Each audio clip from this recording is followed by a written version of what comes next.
Day 19. The wrath of Kilauea continues on the big island of Hawaii tonight, lobbing lava bombs into the air, pumping out a lake's worth of molten rock and incinerating everything in its path. With roads cut off, the only way in is on foot.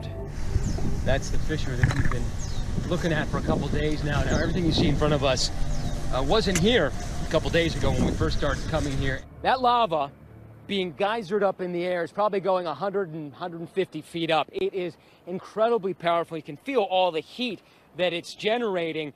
And also, where I am, it used to be a valley, and now it is literally creating this new topography. A ridge has formed where cows used to munch on cane grass. A roiling pit kicking out several swimming pools worth of lava every second, creating rivers of molten rock pouring across highways, cutting off access routes. It was at one point directed towards us, and we evacuated. There's not a whole lot else we can do but be here and just wait it out. From there, they flow out to the ocean in a 4-mile-long red-hot river. More than 280 people remain in shelters, and about 50 structures have been destroyed. Last week, we met retired electrical engineer Herschel Hood. He was returning to his evacuated neighborhood. Still here. But today, Herschel tells us that latest fissure decimated his home. I hope someday we can get back to that piece of land because it'll still be there underneath all that lava. The county says there are at least 6 active fissures right now. They're volcanic vents that spew lava. Authorities now are warning island residents about a steam release containing laze. It's a toxic cloud of hydrochloric acid and glass crystals caused by the piping hot lava mixing with seawater. And for that reason, officials have cut off access to coastal areas where the laze poses a threat.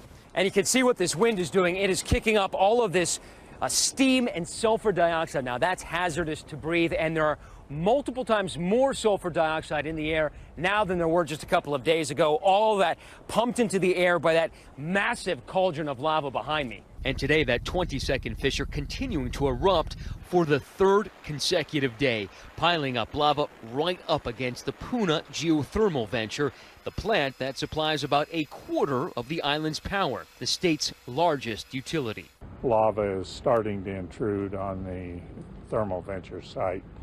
It's not easy to predict where it's going to go and when it's going to get there. The crisis at the plant is just the latest in a series of emergencies triggered when Kilauea sparked back to life earlier this month. But you can only see the full scope of Kilauea's fury from above. What's incredible is that when you fly right over those 2 rivers of lava down there, you can actually feel the heat being generated 2,000 feet above them. We followed those lava rivers to the ocean and that explosion of steam. That's that plume of laze that they've been warning everyone about.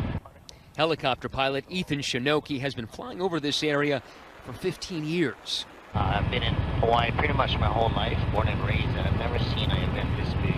The lava is actually creating more coastline in Hawaii, permanently changing large swaths of the landscape here. What's incredible is that where this massive fissure is putting off so much heat and so much lava, just 2 weeks ago, this was pasture land. Wendy Stovall monitors volcanic activity for the U.S. Geological Survey. How long do you expect this to continue for? That's a good question. We're trying to figure that out. Seen lava, walked around on the coastal plain, definitely had some amazing experiences with being around lava flows, but this is a different scale altogether. Most of Hawaii's Volcanoes National Park remains closed. Normally, this is a popular tourist destination, drawing 2 million visitors here last year. Kilauea itself is an extremely well-monitored volcano. We have lots of instruments out there. We're learning so much about how the system works. For so many families here, home will never be the same. Dee Navarez took this home video as she evacuated. She returned to this. But tourism officials say that some bookings are already down up to 50% over this time last year. But on an island that was created by volcanoes, longtime residents are reconciled to the shifting lifestyle and a shifting landscape. Your neighbors lost pasture land, homes. That's sad. I'm sad about that. I've lost a lot too. Jude Farrow's lived here for decades. She's lost grazing land for her horses, but not her love of the land. So maybe there is life after the Kilauea eruption. This is life. This is the life's energy right here. This is life. The regeneration of the earth. In another year or two, you'll see trees popping out of here. For Nightline, I'm Matt Gutman in Pahoa, Hawaii.